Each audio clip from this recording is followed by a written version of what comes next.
Welcome back to the Building Bridges podcast. This time we have a guest who is in computer engineering at the University of Illinois and is a member of the Hispanic community. Our interview touched on many great points, and this ended up being one of the most interesting conversations I've had in my entire life. He has an inspiring story of learning English as a second language in school and making it into a top-tier engineering program. And I'll let him introduce himself now. All right, my name is Armando Rodea. I'm a junior in computer engineering here at the University of Illinois. In general, how welcome do you feel in terms of department culture, other students, anything like that? I like the culture. People are very friendly and open. Not too hard to make friends within the ECE department. Sure.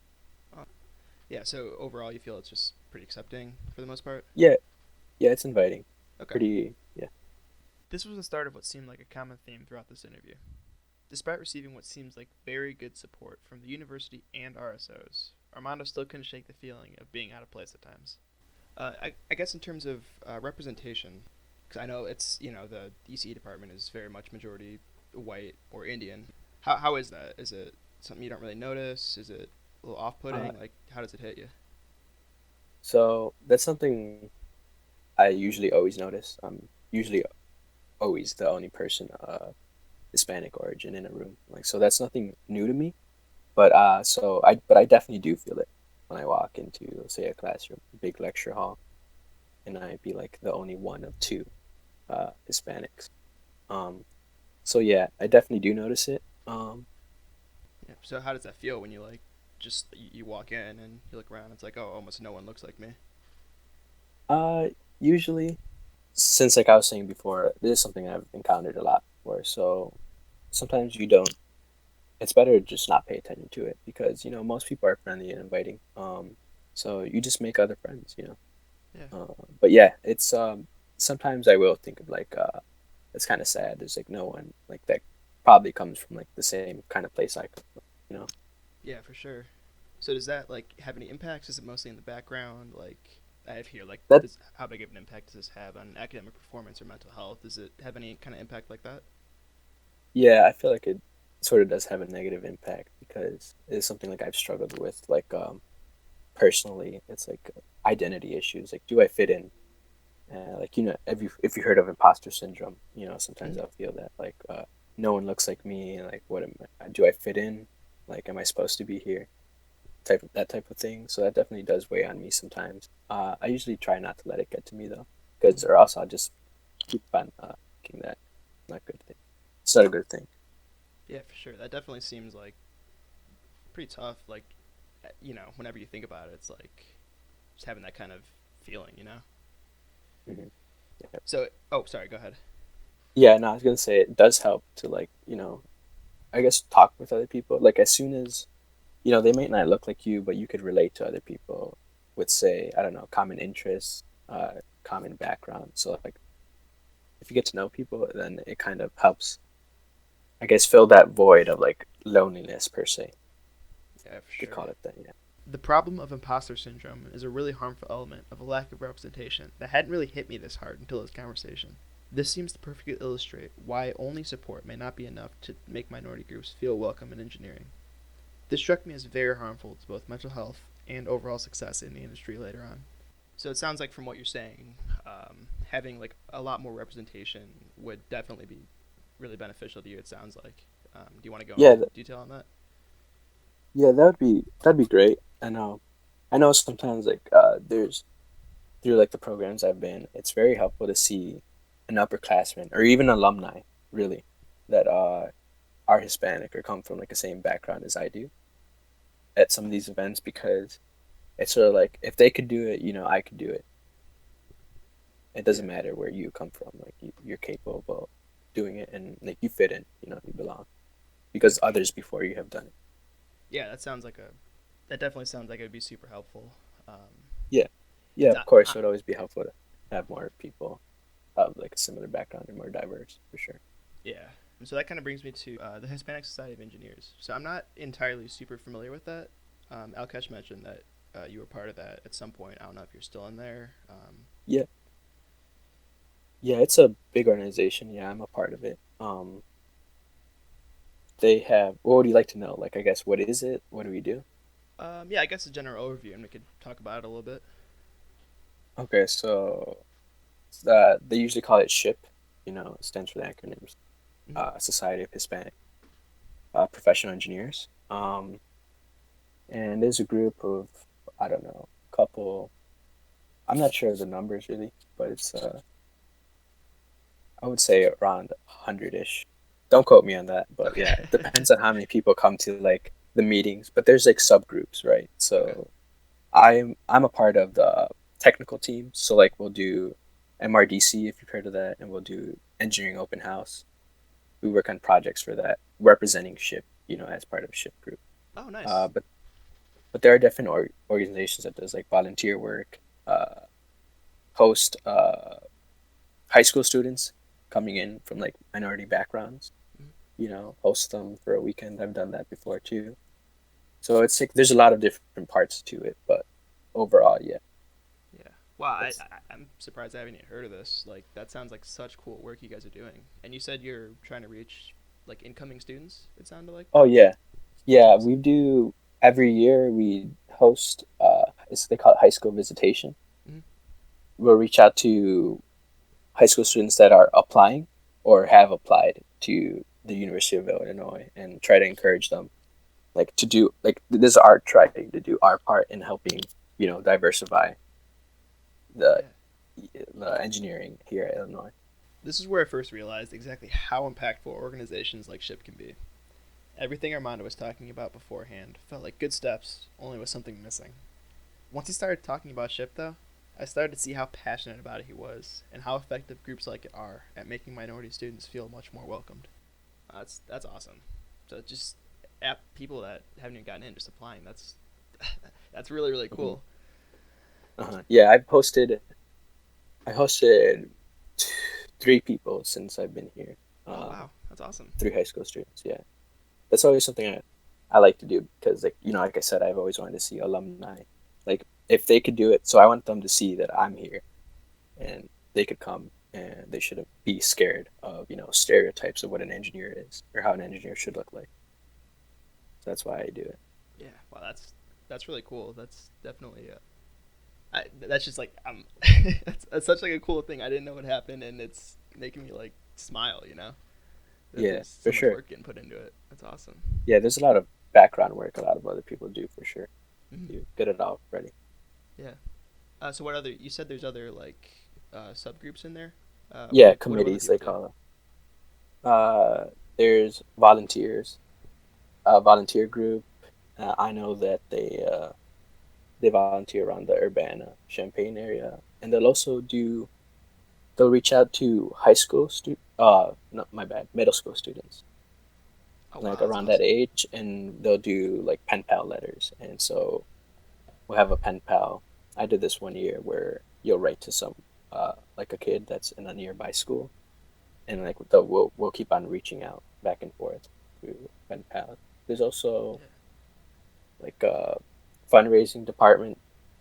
I don't know if you've seen them around campus, but sometimes they'll do fundraisers where they'll sell, depends on what it is, but like hot chocolate or stuff like that. Ooh, And they'll just try to raise money for their organization. check Those that are the out. ones I'm familiar are, but there are definitely more that I haven't put myself in. But yeah, Mhm. I found myself becoming more and more impressed the longer Armando talked about his involvement with SHIP. Mind blowing is honestly the only word that can come to mind. The fact that they reach out to students who haven't even gotten into U of I and encourage middle school students to pursue STEM careers is absolutely incredible. That's really cool. It sounds like you guys are really like getting all over. Like you're reaching out to applicants, middle school people. That's some really awesome work you guys are doing. so it's one of my favorite parts of ship. That's awesome. So I guess just to follow up, like from the outline, so this type of community that you get from that, and sort of the infrastructure you guys are working to build with, like incoming students, even middle school students, and then um, does it involve alumni at all? Uh, Sometimes it's more of sometimes at the end of like the high school visitation they'll bring alumni, but mostly the alumni are through like stuff that ship will do for current students at the university. Okay, gotcha. So yeah, like the alumni will help host, I don't know, say like a resume review or something, or or they'll come from companies, like as part from their company to host, I don't know, a workshop, whatever workshop you can think of Yeah, for sure. for current students. Yeah. So in terms of the university itself, outside of like RSOs and things that you guys are doing, like as students, has the university um, done a good job at outreach, or is it mostly just through these RSOs? No, yes, for sure. There's this group called Morel Engineering Program, MEP for short. Mm-hmm. Um, and that's definitely more university based org. They have Dean Favila and you know uh, Victor Cervantes, and this is like the university led group per se you were talking about, and they definitely helped me feel comfortable and welcoming because freshman year they reached out, they sent an email as soon as I was accepted to do 2 week to come early 2 weeks before class actually started, or a week before classes actually started freshman year, and this is like university led, Wow. and so we got to know each other, like the incoming class got to know each other and got to get acclimated to the university. So they definitely that was like the university's part in trying to make us feel comfortable and welcome. Yeah, that's awesome. Did it work well? Did it help a lot? No, yeah, for sure, it definitely helped me feel more comfortable coming to the university and made some friends there for sure before classes even started freshman. It's becoming more and more obvious that the best way to get more quality in engineering is through outreach programs like MEP and SHIP. Considering the community these groups foster, they are crucial for increasing equity in engineering. As I soon learned, the outreach continues to be present even during the school year. Yeah, that's awesome. That definitely seems huge in terms of like stepping into a field where not a lot of people look like you. That I feel like that would definitely have a really like welcoming impact. Yeah, and also they don't they MEP, like the program, they still do things during school, so it's not just that one and done. Like they'll keep in touch.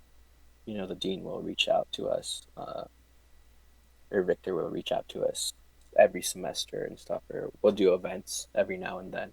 You know, Mm-hmm. to keep in touch. Yeah, yeah, that sounds awesome. They like keep reaching out. That's great. Before we go on, is there anything else like that you want to talk about? Like anything that has worked well, hasn't worked well, in terms of just outreach and efforts to make more minority groups in engineering feel a lot more welcome. Yeah, I definitely feel like the university is very helpful by like allowing people like Victor or like Dean Favila have a positive impact on our you know here stay here in university. So it's definitely helpful, and they do support.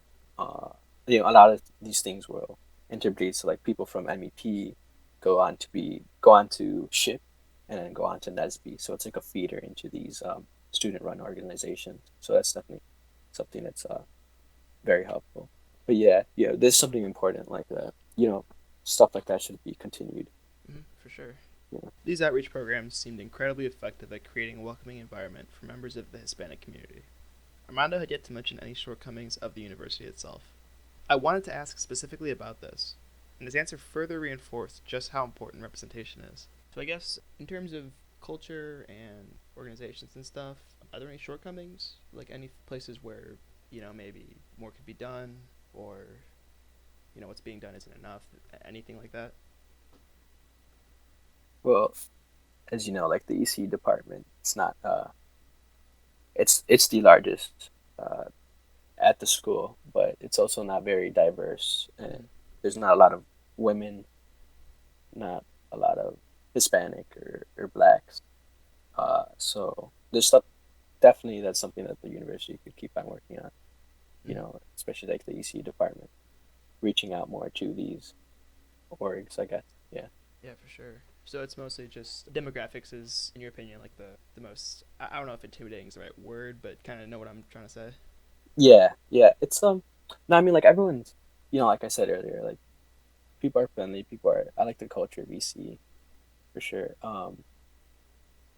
I don't feel excluded, so but I guess to be more inclusive, I guess they could, I guess, be more diverse. If that Okay. makes sense. Is there explicit or implicit, like lack of encouragement or discouragement even from going into STEM? From my experience, I feel like I don't know where the issue lies in, like you were talking about women, like Mm-hmm. why are they less inclined, right? Mm-hmm. I personally, or why Hispanics less inclined, say perhaps to get into STEM as well.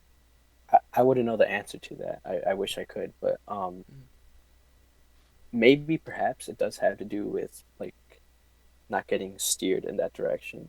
Personally, for me, I got into STEM because it was just something I was always interested in. Like, not no one in my family is an engineer or in a STEM related field. That's something I like personally pursued, and thank God I had a guidance counselor that said I could do it, Yeah, and for so sure. they definitely helped in guiding me towards that STEM field that I wanted. For other students, I feel like this starts early on in middle school, even before high school, where I guess if you don't show the aptitude for a STEM field, I guess you won't necessarily be steered in that direction. At least that's my thinking. Mm-hmm. You're not necessarily geared towards it if you don't show promise, I guess. Yeah, yeah, And that's definitely something that happens a lot with people being kind of unfairly discouraged. We actually, in this class that this is for, actually, we had some readings discussing that. So that absolutely happens, like, honestly, frightening amount of times. yeah, it might be what do you say, like, but it's implicit, right? It's not like explicitly. No one's being told like you can't do it. It's like kind of the feel of it, the of not letting people know what they can and can't do, Mm-hmm. right? Yeah. By now, we had moved on to discussing potential sources of this disparity. This seemed to come from either a lack of resources in middle schools and high schools, or internalized racism on the part of educators or advisors. Armando's story is one of succeeding against steep odds, although to hear him say it, he attributes his success to great ELL resources in his grade school. Yeah, it at least from what I've been reading about, it does appear that like it's very rare where you'll have a sense of you're this group, you can't be. You know what I'm saying? Like it's Hmm. that's almost I'm sure there's a few cases, a few family friendly word for this. Racists will say doing that kind of thing. It tends to be nowadays a lot more withholding information and resources and providing less support. Yeah, that's definitely an important part. I mean, if your school isn't funded enough, if you don't have the resources to, because okay, I'll get into personal, like my story, Yeah, right? go for it. So I'm first generation American, right? So my parents came here, I don't know, 28 years ago. My first language was Spanish. So going to school, like in first grade, like I wasn't doing well. At home, I speak Spanish as well. So it was something that my mom said. It was because I couldn't speak English, right? I couldn't read. I didn't understand the teachers as well, so I wasn't doing well in school. But luckily, my school had the resources. I went to a school that had resources, and so I got put into speech classes. I took a reading class, ESL classes, and a grammar class. And this was all I would get pulled out of class to do these, right? Mm-hmm. And so I had four different teachers outside of the normal schedule, like that regular kids were going to. So because I had those resources, I feel like I am where I am now today. Then after that, like not knowing English, not doing well in school, like I excelled and like I started becoming the top percentage in my classes, right? Mm-hmm. And so that's something that's very important, I guess. Like early on, like if you're I was supported heavily, like from my school, from my parents. Like I did well in school, so like that just kind of builds on itself, right? So if you let, I guess, kids in middle school, they don't have like the school doesn't have the resources to provide them with, say, outside or extracurricular programs like I had, like then they just fall through the cracks. I guess implicitly are told like they can't do STEM. I guess Mm-hmm. that makes Yeah, for sure. That's awesome. You got like that much support though. Like I feel like yeah. that Like I'm honestly seems like very something. grateful. Yeah, Yeah, that honestly seems like something that should be universal. You know. yeah. But unfortunately, I think my situation was fairly unique Mm-hmm. in that sense. Is there anything else that's been sort of on your mind regarding this topic that you'd want to talk about? I think it's interesting. It's good that people are learning about this. And like we're even having this conversation. That's Mm-hmm. something. Yeah, because this is definitely eye-opening for me. I haven't, had to have these struggles. I haven't, Mm, right. you know, straight white male. Yeah, and that's not your fault, right? Yeah, Like, yeah, it's you're just, not. It's just not the way, you know, doesn't affect you, right? So you guys, whatever doesn't affect you, you don't think about. And I don't like to put blame on people, like or make you feel guilty because Mhm. any of this happened to me. At this point, I wanted to ask Armando how he would feel about adding a social justice class to the required list of courses to graduate U of I. I assumed the answer would be yes, but I found out his answer to this, much like many social justice issues, is far from simple. So you kind of touched on this when you were saying like, just having this conversation is like a good thing for increasing equity, and we're talking about ECE, but even in general too. Mm-hmm. So the class I'm taking, to give you some background on that, it's called Social Justice in Education. It's Education 202, I believe, and it's honestly, it's been a really interesting, eye-opening, and I guess just helpful class to have, because it's a lot of issues that I haven't seen because I haven't experienced them. They're being brought to the front, and you see it, and you think, oh, well, that's horrible. Why is that happening? But I feel like for so many people, it's lack of knowledge of this kind of thing. Kind of, I think, leads some people to be dismissive, to put it kindly. But I guess to pivot to the question that I was going to ask, do you think a class like this would be helpful if everyone had to take a class similar to this? That's tough for me to answer. I would say for it to be required. Mm, Required, or I guess for the purposes of this, we'll say required or one on a list of like liberal education electives, I guess, but like a shorter list, like this, or mhm. this, and this is an option. Okay. Well, I feel like the option should always be there. It is difficult for me to answer because I've talked to people that are, like you said, they're very dismissive. Like sometimes social justice, hey, gets a bad rep. Mm-hmm. It would be, if it were up to me, I wish, yeah, everyone would take a course like this so they could learn. Unfortunately, I guess the reality of it is that I feel like a lot of people wouldn't care enough to take it or would be against the idea of getting it being it required. So of course, yeah, I would like for everyone to take it. Whether they take it or not, is up to them. But I think like it would be helpful. Yeah. Yeah, actually, that's actually a really interesting answer. I never like thought of it that way. I guess you run the risk of, like you're saying, if you force it, you run the risk of people just completely disregarding it, and so that's honestly something I didn't really consider. That's really interesting. Because they do require us to take what do they call it? The alcohol abuse thing and the I don't remember what it's called now. Oh yeah, I know what you're talking about. Uh-huh. Those like seminars we sat in freshman year. Mhm. Yeah, and I don't know, and there's also what is it? Sexual assault, Mm-hmm. or right? Yeah, I think And I sexual know like assault some prevention training. right, those are required, right? And Yeah, like they I are. guess Mm-hmm. from talking to some people, that was like my feel that they had it not been required, they definitely wouldn't take it, and Mm-hmm. because they were required, they I guess didn't value it.